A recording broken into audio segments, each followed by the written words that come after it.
Welcome to the thrilling world of Security Squawk, where we explore cybersecurity. Guiding you through online threats, we'll aid you in understanding safety protocols and trends. Meet our gurus, Bryan from Exact IT, Reginald from Arc Solvers, and Randy from Tech Rescue. Together, we'll delve into current events and hot cybersecurity topics, helping you comprehend their impact. Stay informed, stay secure. Security Squawk, the business of cybersecurity. Buckle up, let's dive in. Let's go. What's up, everyone? Good morning. Welcome to the Security Squawk podcast. I am Bryan here with Andre and Randy. Another episode of the Security Squawk Cybersecurity podcast. How you guys doing this week? Doing good, man. Feels like a Thursday. It really does, man. Almost Friday. Dressing down a little bit. Feels great. It is a Thursday. We of course had to move the show to Thursday. We normally do it Tuesday, although from time to time we have to move it. It's one of those weeks, so we had to move it to today. But we got an action-packed episode for you.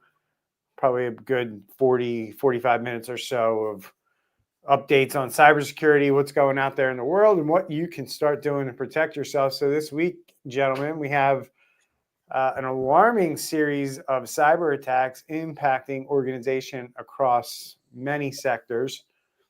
We're going to start with the Missouri Department of Conservation and their recent breach occurring nearly 3 years after an audit highlighted critical vulnerabilities that they appeared to do nothing about. And then we're going to talk about a ransomware attack on the Penn-Harris-Madison School Corporation, as well as some insight by the 74 on the Providence Schools ransomware attack. It seems that there's no shortage of K through 12 schools across America getting hit with ransomware. It's not slowing down, and the impacts are becoming more apparent to parents and children as a result. So we're going to, of course, dive into the concerns raised about the exposure of sensitive student data.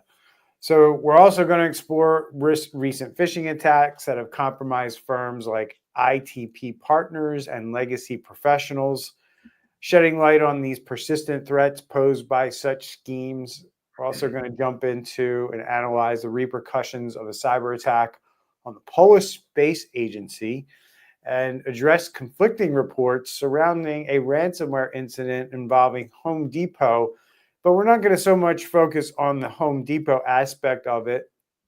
We're just going to use them as an example of why is it that when ransomware groups come out and say they attacked a company, there's a certain response that we're seeing lately, and we're going to dive into that a little bit, and what that response might do in terms of public trust. So stay tuned as we dive into that one. And finally, we're going to talk about the downfall of a 150-year-old company that was brought down by ransomware, highlighting the vulnerabilities even long-standing institutions face in today's digital landscape. And remember, if you find this show or this episode valuable, please remember to like, subscribe, and share to help others stay informed and prepared. We don't annoy you with commercials. So in return for that, we ask that you help us grow the show and share the show so we can grow it organically. So guys, let's jump right into it and share the old screen. Oh, wow. Of course, the ads are popping up all over the place. Not ads for us, though, right? What's that? I said not ads for us, though. No. So we got this cyber attack here on the Missouri Department of Conservation.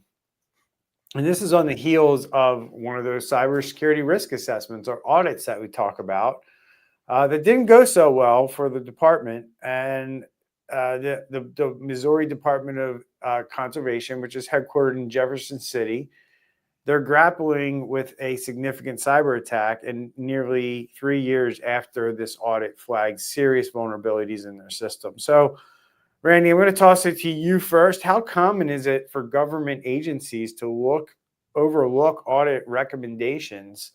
And if you want to just apply it to all businesses, we can go there as well. And obviously, what are the potential consequences of not paying attention to your risk assessment report? And the crazy thing was, this wasn't really necessarily a full-blown cybersecurity risk assessment. It was more of an audit done by the former state auditor. So obviously they came in and they looked at stuff. They found several shortfalls. They didn't have a department-wide security plan. They'd never conducted a comprehensive risk assessment. So you asked, how common is this? I don't know the exact answer to that, but it's so this is common enough that if I thought about it too much, I'd lose sleep at night, because we run across this. I would say the three of us on this podcast, me personally, I know y'all too, we run across something like this. I would say 98 times out of 100, right? Right. So it's very common. And, you know, they got basically when they got the warning, that could have saved them, but, you know, they didn't get around to it basically. And, you know, that left them open, is what it sounds like. Yeah, and what was interesting for me in this article, it says that MDC has implemented several recommendations from the audit. You know, you would think it said all of the recommendations, and we know with government, there's a lot of times there's budget issues, there's bureaucratic issues, lack of funding, just other prioritization. So it should have said all. And you know, one of the things that we always preach to our clients is, you know, when you do these type of risk assessments, you do it every well, first of all, once you get that audit, you implement the changes, and then you just like have another sweep. Hey, just make sure everything we're crossing all of the T's and dotting the I's. But some may also say, well, you know, this is a conservation agency. Who cares about, you know, what we do as far as like what they're doing, hunting and grants and research data? So some other people may just think like, what could bad guys do with our data? We don't, you know, nobody cares. So a lot of things that could have been prevented. One more statistic, I think it's 26% of if you've been hacked, there's a 26% chance that you're going to get hacked again. Right. I'm looking at the report, Brian, the original audit from a couple of years ago, and they're trying to make sure that their data, their PII, which, you know, personal identifiable information, they're trying to make sure that all that stays secure. And, you know, bottom line, they were flagged for not having appropriate user account management, not terminating, and, you know, cutting off unidentified users. Things like that are not, they're not that hard to do, to set rules, to expire. You know, if someone hasn't logged in, I mean, any kind of a rule is better than just letting it stay forever, right? But there's that, and then not expiring the user's passwords, which I know that's been up and down for debate over the past few years. Not doing anything with inactive user accounts, not looking at user access. You know, so basically, y'all know this, but for our listeners, Cybersecurity 101, what do you do? What's the first part? It's identify. You got to identify your data. You got to identify your users. You got to identify the devices that should have access to that. And you identify that, and then you limit to that. And it just sounds like they weren't doing any of that. So, sorry, I rhymed there a couple times, man. In Florida, although each state agency is in charge of their like own IT and cyber, but then there's like the Florida Division of Cybersecurity where they have to report everything to them and say, hey, we're following these, you know, guidelines that you're setting on us. So it seems like nobody's watching this agency, and they need a little help. Everybody needs a little help from their friends, right? So, guys, from your experience, what, like, you get a report like this, or you get an audit, and it says you have these gaps, you have these vulnerabilities, right? So, I guess the average bloke, as Randy likes to say, you know, would think that you get the report like this and you take action, you take care of the things that need to be taken care of, so to speak, right? So why do we not see, or what would your advice be on an organization that might be, because I've seen it. I mean, we're going through it now with a lot of DoD contractors when it comes to CMMC. I mean, there's the dynamics of organizational politics bleed into this for sure, right? There's people that want to do the right thing, and there's people that may not see the value or don't understand why they should do the right thing. So that being said, like, what are you guys seeing out there in terms of like why a company might not immediately take action after identifying such vulnerabilities to prevent an attack like this? I mean, Andre, if you want to go first, but I got some ideas on that. No, just time and priorities, and maybe a little laziness too. And you know, it's real easy, Bryan, to put your head down, do your work, and then next thing you know, 3 months has gone by, right? Or 6 months has gone by. They really should have put someone in charge of this, made it a part of their responsibility. And you know, I'm sitting here reading this report and I'm getting all excited inside because my brain, when I see things that are off, I want to fix them. You know, it's part of my, you know, dysfunctionality or whatever, but that's also like, you know, one of my abilities or whatever. So they needed to assign this to somebody who would oversee it and basically see the gaps fixed. It's that simple, you know? And, you know, somebody who could look at this. So I'm looking at this report and I'm like, oh yeah, they could fix it by doing this, this, this, and this. And then it takes a little bit of time to implement that. So you got to have people that have time to work on it. But bottom line, if you've got someone that's overseeing it and you have a plan, you literally, you work the plan until you get those things fixed. And then what you need to do after that is do a deeper dive and really, really start, you know, getting into the weeds, if you will, and really getting your cybersecurity brought around where you can pass an audit like this, you know, 98, 99%. So, yeah. And they have 2,500 employees.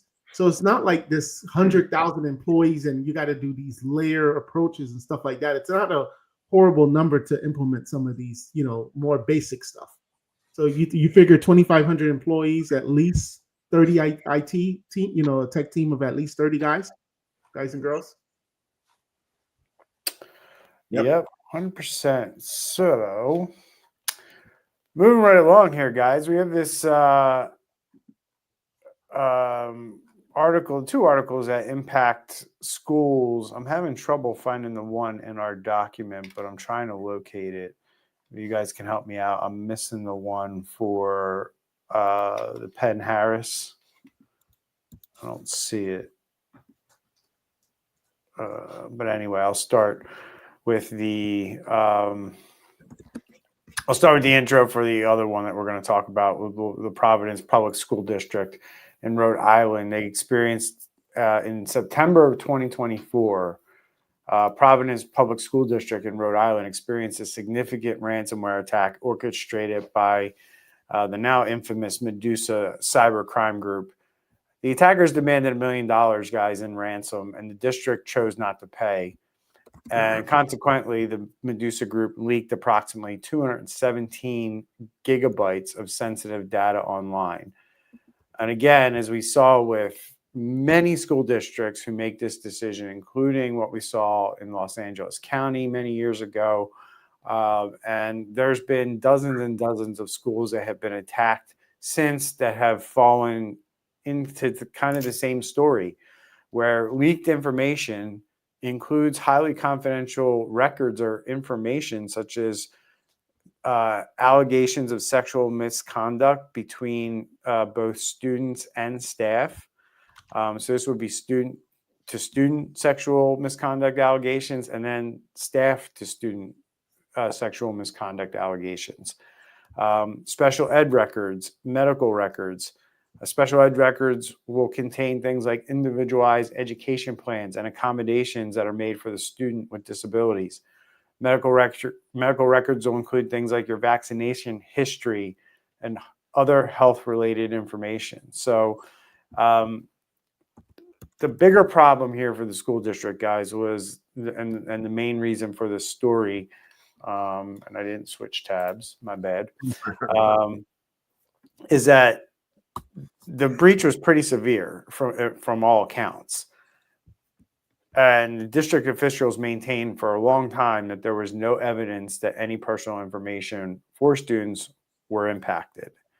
And they acknowledge now that the compromise of personal data for over 12,000 current and former employees, with all the good stuff, names, addresses, social security numbers, but they did not inform parents or students about the exposure of their student records. So basically they told their employees, but they didn't tell the students. And this lack of transparency has left many parents and students unaware that their information is on the dark web. So it's interesting, like why this is happening here, guys. So I'm just going to throw it to you. You know, they initially denied student data was compromised despite clear evidence that there was. So why do you think organizations continue to struggle with transparency after cyber incidents? Well, because they don't want to be embarrassed. They just, yeah, but that's, we both know, we're cyber experts here. We know how that's going to play out, right? It plays out like any digital situation, crime, any activity you do on a computer can be traced, can be tracked, right? You can look at things and see how it was done from point A to point B, right? So it's a paper trail, but it's digital. There's no hiding this stuff. So knowing that, why do they continue to struggle with this? Or maybe they don't understand it. Is that what you think it is? They just don't understand it. Like, I got to tell my kid all the time, right? I've gotten calls from his school because he tries to access games on his school issued Chromebook, right? And they're not supposed to do that. And I try to tell my kid, he's like, oh, I only had the tab open. I wasn't really playing the game. I'm like, you shouldn't even have the tab open. Like, they can see all this stuff that you're doing. So don't try to lie your way out of it, right? Because there's a history of what you did, right? And it's no different here. This stuff is out there. It exists. We know how it got there. We know who put it there. We might not know the exact individual, but we know the cybercrime group that put it there. And we know that it's there and how long it's going to be there, which is pretty much forever, unless some law enforcement organization comes along and takes it down. Sorry, go ahead. I was just going to say, but when you're in the middle of things and someone comes up with the suggestion, oh, let's do it this way and let's do it that way we won't get caught. It sounds like a good idea, right, at that time. But then, a year later, it's like, it looks really bad. They shouldn't have done that. Go ahead, Randy. Yeah, I was just going to agree with your initial assessment. I mean, probably embarrassment, Bryan. And then, most people out there kind of know, but they don't know what you said, about like your son having the tab open but not open in the game or whatever. I just think ultimately it probably boils down to embarrassment, not wanting to lose their jobs, not wanting for parents to get upset, and call all day long every day for like 2 weeks until they feel heard, kind of thing. So, but who knows? It could also it could be insidious. We don't know that, I don't normally go to that and think that it's something bad, but it could also just be people like, hey, we just don't want anybody to know because we know we should, but we don't want to do the right thing. Hopefully it's not that. Hopefully it's not. So in cases where highly sensitive student information is leaked, guys, what should parents or students do to protect themselves? First thing, social security number, not only monitor it, but freeze the social security number. That would probably be the biggest thing. And in this case, there was like mental health records that that was in these forms. So that's unfortunate because that could be used against you. So watch out for like phishing emails that may attempt to act as if, like, hey, this is just the doctor regarding your prescription or regarding whatever the scenario is, and just being careful on those things. Yeah, I mean, definitely freezing your credit reports so that the bad guys can't get a hold of the social security number, the date of birth, and all that jazz, and open up accounts and do things in the kids' names. But I would definitely say, as soon as you have a kid that turns 18 in your own family, sit down with them and talk about it and help them make sure their credit is frozen as well. So that's really the way to go right now. Learn how to freeze your credit. When you go to apply for a car loan or you're going to buy a house or whatever, you just unfreeze it for a little bit, get done what you need to get done, and then go back to freezing it. That's really how we ought to do things in 2025. And then our other cyber attack that's actually ongoing right now, not a past one, Penn-Harris-Madison School Corporation, serving over 10,000 students in Indiana, is dealing with a ransomware attack that has potentially exposed sensitive student information. So again, what do you think is going on in the education sector, guys? So what can schools and educational institutions do to implement practices or cybersecurity practices to better protect the student data from these kinds of breaches? Stop collecting social security numbers. I don't know. Is that possible? Or then convert the social, like collect it one time and then just convert it to a student ID and then you'll never need it again type of thing? I don't know. Right. Use it to verify your citizenship or whatever you got to do whenever school starts, because I know you have to have a birth certificate. Maybe that's good enough. But also schools need to prioritize their money and what they're putting their money towards. And, everybody in the government sector, not everybody, but most agencies in the government sector feel like they don't have enough money, schools included with that. Everybody feels like they don't have enough money, but bottom line, they're going to have to prioritize it, because I heard someone say this just yesterday. They might say they don't have the money right now to protect themselves, but when they get in a lawsuit, because there will be lawsuits that come from this, they will magically come up with the money to hire a lawyer to protect the school district. And they're going to end up spending, this school district alone will probably end up spending, easy millions, maybe less, maybe more, but it's going to be a significant chunk of change, most likely, if that information was leaked, and they will come up with the money. It's like saying, well, I don't have enough money to buy a $20,000 car, but then if my son needed a life-saving operation that cost $20,000, would I still be $20,000 broke? No, I would come up with that money, because it's about priorities. You said it in the last segment, Andre, it's about priorities. Yeah. Don't get me started. Yeah. And just to clarify, the article is actually saying they didn't collect the social security number. So at least that's like one thing less for the students to worry about. Right. That's good.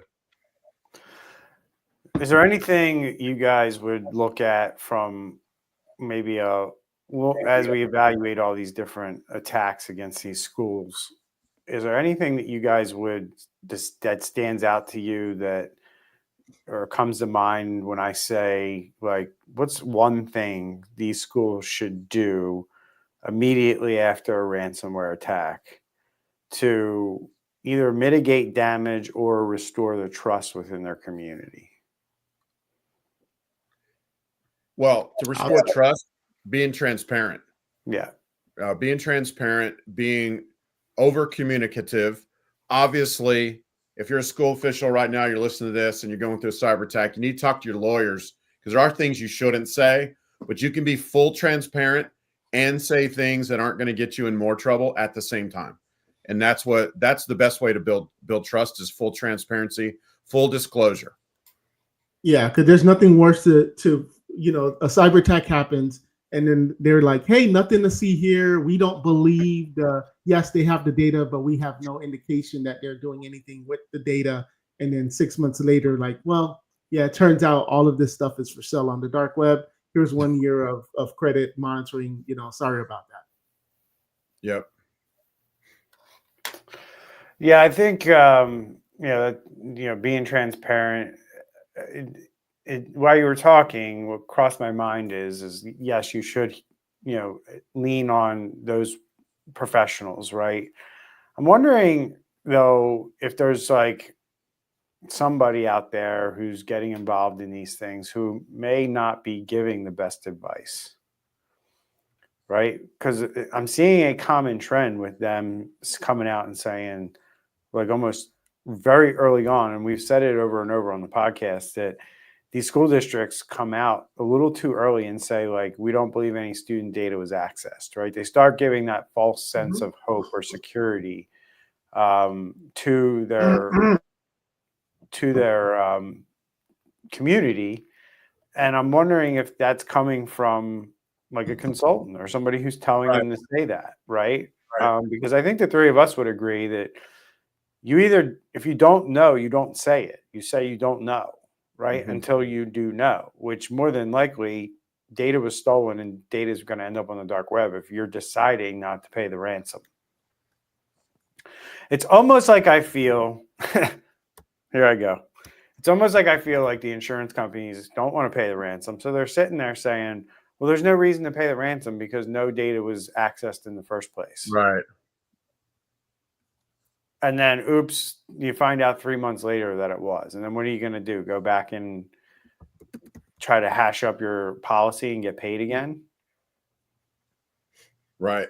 So it's better. You're better to have the preventative measures in place. And yes, there are some attacks out there that can't be stopped. But y'all, the majority of the breaches we look at were things like a password was leaked and a user account wasn't shut down and they got access like that, where somebody clicked on an email and it opened up a little, a process that went to town living off the land and gathering data. Like we hear that all the time. Yep. And, just there's some basic controls to put in place and you're going to prevent 99% of your attacks right off the bat. And then you want to harden your organization to where if you do get an attack, you can remediate quickly or you got a way back, and it doesn't have to be the end of the business. It's a blip instead of a bomb that goes off and kills everything. Which if we get to it today, we have a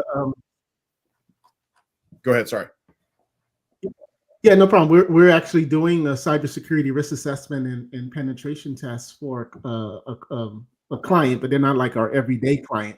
They hired us just for this. And that's exactly what we're seeing. We're seeing that, the IT company they have a good firewall, they have good practices in place, but oops, this was forgotten. So although they did a good job in defending the perimeter and having your standard tools, there was just that little checkbox that just didn't get checked, that two-form factor that wasn't turned on at that time. And then that's how they get it. Yep. Am I still sharing here? Yes, you are, about the Penn-Harris-Madison ransomware attack. And by the way, it is a ransomware attack. It says in the article, it's affecting Windows machines. So it's whether or not data was released, they still have control of the machines as a bargaining chip. Hi guys, I'm going to combine the article and then the second article because they're kind of related. So we'll talk about them both at the same time, just so you know what's going on here. So we have ITP partners and legacy professionals. ITP partners, they're dealing with email phishing attacks and their own breaches. So ITP Partners is a financial advisory firm with offices in Florida and New York, and Legacy Professionals is an accounting and auditing firm based in Westchester, Illinois. Both of those companies have fallen victim to sophisticated phishing attacks compromising sensitive data. ITP Partners specializes in personalized financial advice with a small team of about 10 employees. And Legacy Professionals was established in 2003. They employ about 148 individuals offering services in accounting, auditing, tax compliance, and payroll. So what's happening here at both of these companies, I don't care who handles, who takes it, Randy or Andre, but what's going on at these companies with these phishing attacks? How are they being exploited in these firms? And how can companies address or protect themselves from these type of events? Yeah, well, first of all, I love that we're looking at these articles, because these are two, usually we're talking about schools and hospitals and just big corporations. But here are, a company with less, give or take 25 employees. And the only reason we're finding out about this is because they had to report it to the state of Maine, it seems, based on how this article is written. So that's the first thing. Everybody always thinks, oh, we're too small to get hacked, because they never see it in the school. Secondly, as far as how data breaches and how hacks normally happen, it's emails, and this is exactly what we saw here. Because of a phishing email, an employee clicked on something. It takes that one time. Right, it takes that one time for them to get in. Something that jumped out for me on the Legacy Professionals, Brian. Mm-hmm. Normally we see, okay, data was taken off site, like copied off site, held ransom, machines were locked down, held ransom. In that particular one, certain files were deleted.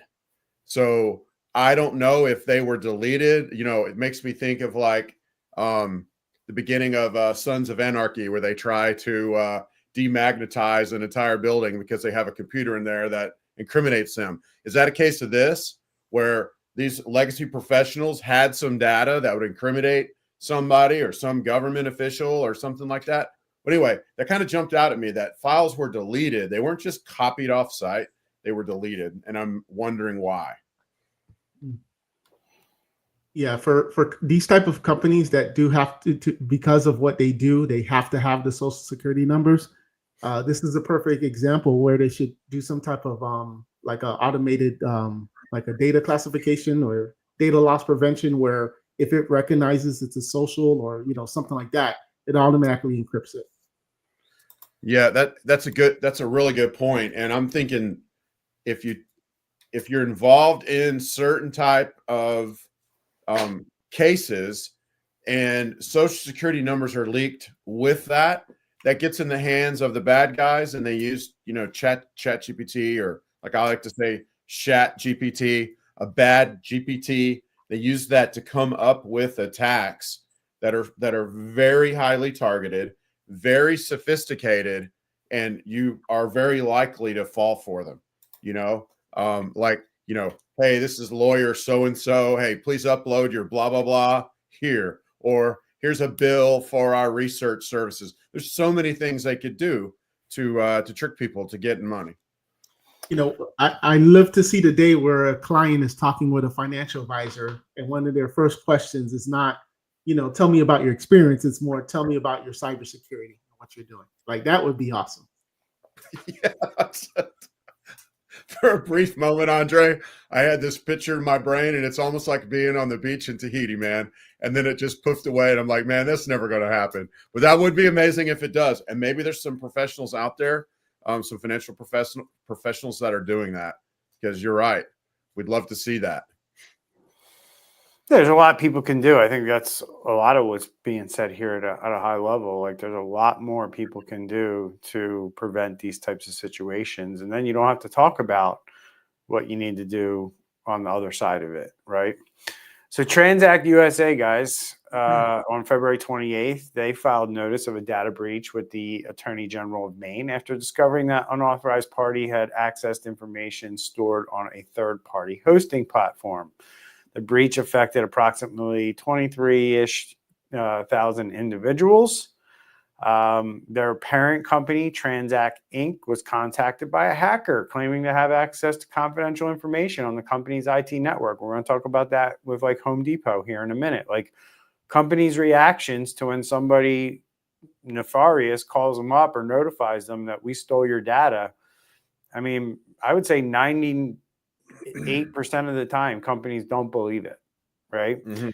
Data was stored on a server hosted by an unnamed third party, and the hacker obtained an employee's login credentials, allowing unauthorized access between September 1 and September 11th, 2024. While the specific types of data compromise were not detailed in the public notice, personalized data breach letters sent to affected individuals outlined the exact information exposed. Transact is a financial technology company specializing in fiat to crypto payment gateway solutions, enabling users to buy and sell cryptocurrencies using traditional payment methods. So what's going on here? You guys have any thoughts on this crypto fiat to crypto payment gateway company having their information breached? And it was so simple. It was an employee credentials. Yep. No two-form factor. Yep. Yeah, that's the first thing I thought too, Andre. Like they just used a username and password that they could have obtained in a leak. This could have been an automated process, and they're logging into every server on the planet. And they're like, whoa, we got into this one, using these credentials that were leaked on the dark web, of which there's billions, by the way. But not having multi-factor authentication there, that's, they just logged in, username, password. They didn't even need a high school degree to be able to do that. Yeah, and this is a company with $8 million in revenue. And it's just an example of, do you use 2FA everywhere? And this is one of those things where it's like, not here, you don't, right? But when you get that question asked on your cyber insurance form, they're not asking, on 2 or 3 things. They're saying everywhere, which means everywhere. So, and I think that that's a big thing. Companies miss that they have something over here that they log into that doesn't have 2FA on it. And they completely I don't know if it's intentional. They just forget that they have it, or they forget that that's how it is. And they forget to identify that, as Randy said early on the podcast, identify. Mm-hmm. They forget to identify. They don't identify that they have that vulnerability that they need to address. Yeah. So the affected individuals, they're going to get a breach notification letter to understand what personal information was compromised. And it's being recommended that people impacted by this monitor their financial accounts and credit reports for unusual activity. So we will see where that one goes. Yeah, they should tell them to go freeze their accounts. I don't understand why they don't say that. Like, go freeze your accounts, and then that way you don't have to worry about monitoring for unauthorized access, because the dang things are locked down and nothing can happen. Right. I'm not saying it's foolproof, but it's it's pretty darn foolproof. And the fact that a lot of times when they do say, we're going to give you 1 year of monitoring, does that imply that the client is thinking, okay, well, if they don't do anything in 1 year, they'll never go after me after the first year? That's right, man. That's such a great point, because we've seen over and over where the bad guys they're exploiting a vulnerability that was known in 2018.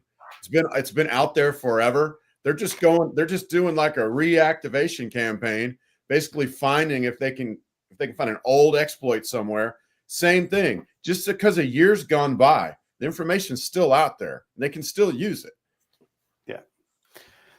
All right, Randy. This one's yours. Polish Space Agency recently experienced a significant cybersecurity incident leading to the disconnection of its network from the internet to safeguard data. Unauthorized access to Polsa's IT infrastructure was identified by Polish cybersecurity services. To protect sensitive information, Polsa promptly disconnected its network from the internet and notified relevant authorities. An analysis is underway to determine the extent of the breach and identify the perps. While the specific details about the breach remain undisclosed, the incident raises concerns about the security of critical infrastructure, especially given Poland's active role in regional geopolitical matters at the moment. As the latest reports, Pulse's network remains offline as recovery efforts continue. What are your thoughts here, gentlemen? I mean, the last thing you read is the first thing I thought of when I saw this article. Poland's right next to Ukraine. Poland's in NATO. We all know what's going on in Ukraine. We know Russia's out there. So when I first saw this, I'm like, probably a nation state, you know, probably something related to Russia, or, you know, another government who's aligned with Russia. And, you know, this is our reality. We said this when the Ukraine war broke out, y'all, like 4 years ago. Our new reality is anytime there's a war on the ground, there's going to be a cyber war going on behind the scenes. That's our world we live in. So good for them that they detected it, and, you know, they took it offline, which is kind of a sense of desperation almost, it feels like, but at least they detected it and are hopefully able to isolate it and get it fixed, get back online. It sounds like they got some heavy hitters involved in it. Andre, any thoughts here? No, Randy's good. Randy said no, exactly the same. So I'll just add that, you know, as Randy was talking, you know, the reality of it is, folks, is critical infrastructure around the world is vulnerable, and even in the United States more so. There was, as Randy was talking, I was thinking about an article I read like 2 or 3 days ago where it said, like, the U.S.'s critical infrastructure is just not where it needs to be from a cyber protection standpoint. And there's real concerns around that, right? There's real concerns that if somebody really wanted to take advantage of these networks and the state they're in now, they could do it pretty successfully, and it wouldn't take much. There's probably 3 or 4 countries that come to mind that I think of that could probably do it in a very short period of time, and it will have a massive impact on those countries. So, I mean, we've seen smaller countries and third world countries get taken down by private cyber criminals, right? So, you know, imagine what a government or military-backed hacking group can do to a country or its critical infrastructure. So, just be aware. Just be aware that these things are out there. They exist, and they're targets for somebody, right? Typically not private cyber criminals. Typically, this is military and or government-backed hacking groups. So, all right, guys. Virginia, cardiology of Virginia patient data appears to be up for sale. And it appears this data has been out there for a while, and nobody's really saying anything. And that raised the ire of this blogger who posted this in October. But this information appears to be out there. Has anything happened at this point? Do we know? Well, as the AI expert here of the podcast, I will like to point out something that the cyber criminals are now using AI to analyze this stolen data. So, you know, it's no longer an individual that is actually seeing, you know, is there private information, socials, financial records, and stuff like that. They now have AI to look at this, so they're able to do more. But unfortunately, like you said, it doesn't seem like anybody cared about this one too much. And sorry, go ahead. I was just going to update. Like the September was when the Ransom Hub added the cardiology of Virginia to its dark web leak site. And why I bring that up is because we're going to talk about a related situation with Home Depot. And again, this is what we've mentioned this a couple of times on the show, that we're seeing this pattern of companies denying, like, we didn't get hit. No, we're not dealing with ransomware. Just because Ransom Hub posted you on their dark web leak site doesn't necessarily mean you were hit with ransomware. It means they stole your data, and now they're going to extort you and to not release it, or they're going to sell it. Stolen data was listed for sale on breach forums by a user named Radar on October 11th. And then we didn't hear anything about it until January 28th, when the practice filed notice with the U.S. Department of Health and Human Services Office for Civil Rights, indicating that the breach affected about 22,000 individuals. So that's kind of where it's at. As of February 2025, the Cardiology of Virginia has begun notifying the affected patients and is expected to provide guidance on protective measures. And the practice has not released detailed information about the breach on its website or through public statements. So the other problem here is you're like 7-8 months with this stuff being out there, and these people have no idea. And, it made me think of, I know it's not related, but I think it was Ohio, the city, that had an attack and had stuff leaked, and the some cybersecurity guy like detected it and went public with it and tried to call him out on it, and they tried to like sue him or something like that. Do y'all remember that? We talked about that. In Yeah, it was like ongoing. Yeah. And I don't know if like what's going on. Like that's what this article makes me think. Like what's going on at Cardiology of Virginia? They filed something on HIPAA. Have they reached out to their customers? I mean, talk about being tight-lipped. So, yep. Moving right along as soon as my screen changes here. All right.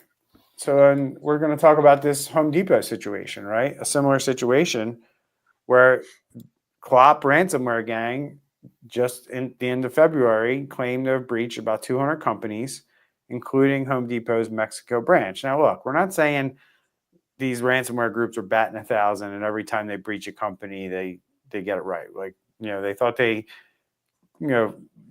in the summer, ransomware group thought they got the Department of Treasury. It was just some bank that was getting a lot of communication for the Department of Treasury because the bank was about to go under. Apple has been, dragged into things that their partners were breached, and they thought they could go after Apple. So we don't know the situation for sure, but I would say those situations where companies are named, big companies are named, and they get it wrong are few and far between.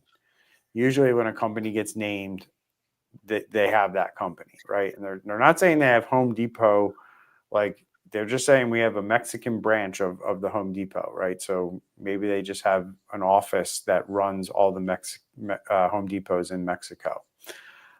They also said they got Rackspace, which would be another ransomware attack on Rackspace. Automotive parts manufacturer Marelli, and Klopp alleges that these firms have ignored their breach notifications. Home Depot is the largest home improvement retailer in the U.S. They refuted these claims, stating there was no evidence of system compromise. As I mentioned earlier, like they say, like, oh, we don't have ransomware. Well, no kidding. Similarly, Morelli acknowledged receiving a notification from the attackers, but confirmed that their security measures have prevented any data loss. That's interesting. So Klopp has a history of exploiting vulnerabilities, guys, in file transfer platforms. They were the ones that exploited MoveIt 2 years ago. That affected about 2,600 companies, and nearly 90 million individuals had their information stolen as a result of the MoveIt campaign. So the group has claimed that they exploited a zero-day vulnerability in Clio's managed file transfer software, and this has impacted numerous organizations. Is Clio the company responsible that owns MoveIt, basically? No, Clio is a different file managed transfer software that had a vulnerability. We talked about it on the show that we were going to start seeing major hacks, a number of hacks around this. Well, here we go. So so these companies, right? Home Depot, Morelli's also lumped in this article, is basically saying the lack of corroborating evidence that data is stolen. This raises questions about the extent of the claim breaches, and this situation underscores the importance of not letting them in the first place, having robust cybersecurity measures. So, I mean, that's where we're at. Klopp usually doesn't mess around like this. They're not that kind of a ransomware group. They don't need to make a name for themselves, right? They're not running around trying to like, hey, look at us. If they have this data, they have this data, in my opinion. Do you guys have any thoughts on that?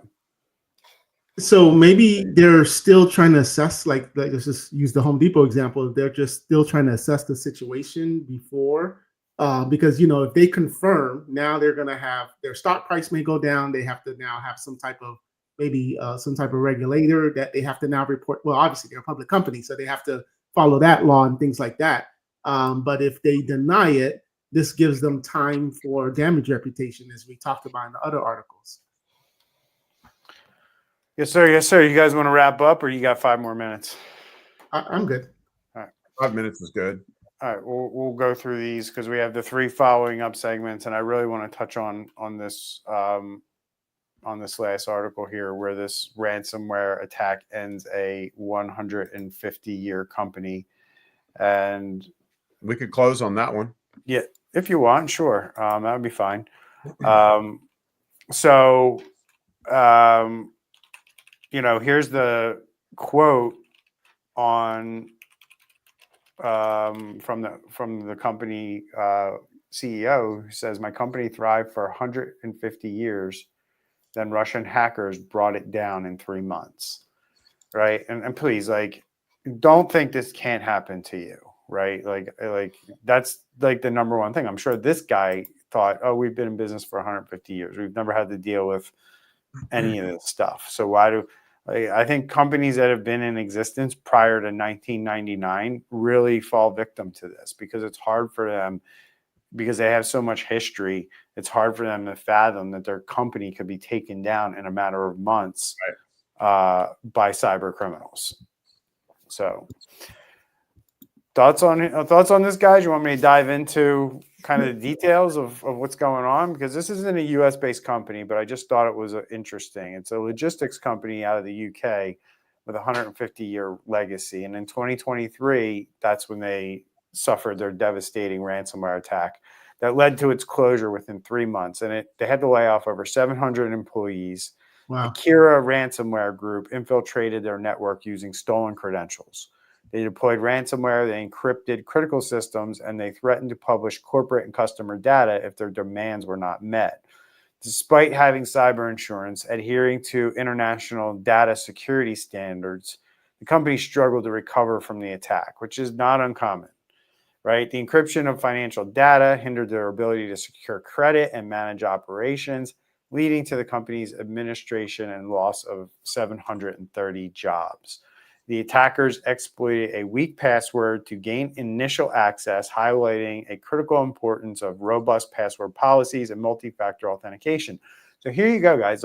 You have a company that has cyber insurance, right? They were able to get cyber insurance. And look, I've seen big companies get cyber insurance without a thorough enough evaluation. It's like, all right, yeah, write us a check, we'll give you a cyber insurance type of thing. The ransomware, and this is just proof that that's going on, right? This company admits we had weak password policies. We didn't have all the things we should have had in place, and we got hacked. Yet somehow they were able to get cyber insurance. The ransomware encrypted essential financial data, making it impossible for them to move forward financially. So they had to make the ultimate decision to shut it down. Yeah. So apparently the insurance company paid about £250,000 when it happened.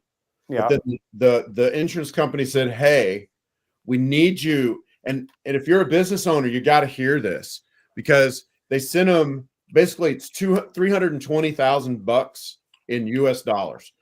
And then they said, you need to prove how your losses happened so we can reimburse more. But their financial systems at the Knights of Old, the company that went down, their financial systems were all locked up. So they couldn't get that information to the insurance company, which basically they just withered on the vine because they didn't have the cash coming in, which is really disturbing. Mm-hmm. It can happen. I mean, people think they can get back. Can get their data back, and sometimes you just can't. And other times you don't get all of it back. Right? You might get some of it back, and if you get 97% of it back, but 3% of it is this financial data that you need to get loans and your insurance paid, that's a problem, right? All right, guys, moving right along. Let me pull up the article here. We got 3 updates to move into real quick here at the end of the show. Lee Enterprises. This is turning out to be a bigger deal than I ever thought it would turn into. Randy, you called it. Thanks, Randy. I will give you all the credits. Randy's like, dude, this is going to be a big deal. Randy, you were right. And I mentioned to you when we talked about this first, that we have like a newspaper in our area that comes in my mailbox. It's similar to like what you were describing.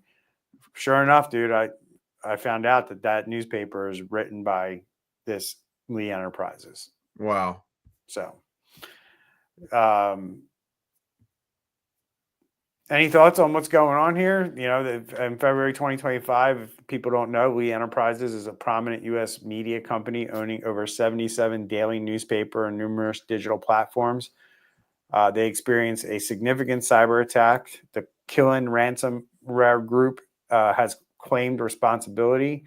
They've encrypted critical applications and exfiltrated files, and they've threatened to release all the data by March 5th unless their ransom demands are met. The attack has led to substantial operation disruptions, including loss of access to internal systems and cloud storage, and affecting publication like the Richmond Times-Dispatch, the Roanoke Times, and the Charlottesville Daily Progress. Any other impacts that you guys are aware of? Well, we've seen over the past few weeks that it's a snowball effect because of this ransomware attack. They're not able to pay their contractors.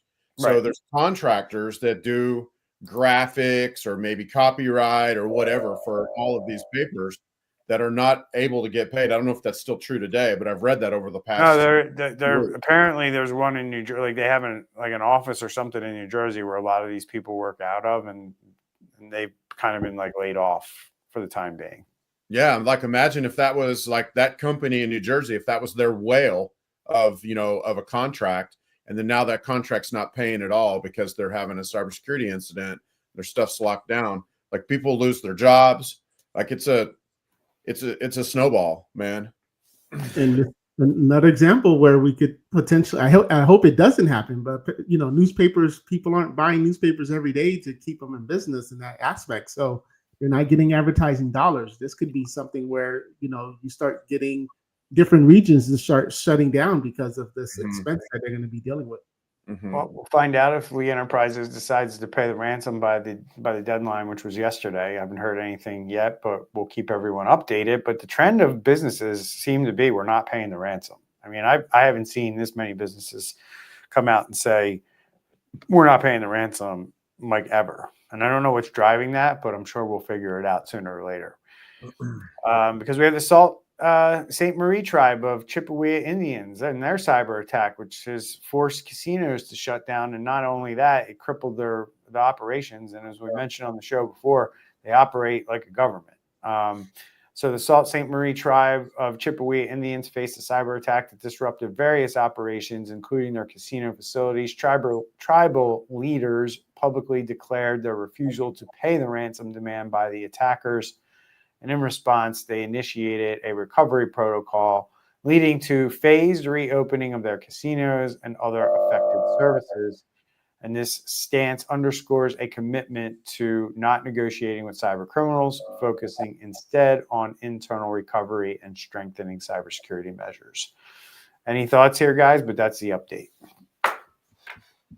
Yeah, and he gave two reasons why. First one is that they were able to restore their systems with their, through their IT department. And then the second reason is because they weren't 100% sure that they would get the data back anyway, or that the data wouldn't be sold anyway. So I think now the cyber criminals are looking to see, okay, well, how do we, using these 2 points as constructive criticisms, how do we make sure that next time they can't use those points on us? All right. So good job, guys. That's it. I'm not going to cover the last one because I don't think it's relevant.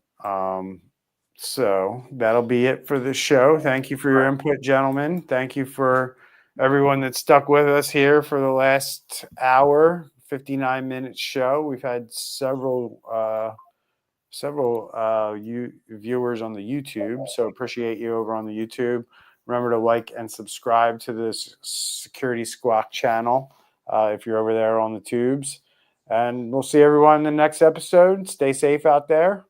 Remember, share the show. Take care, everyone. Bye, everybody.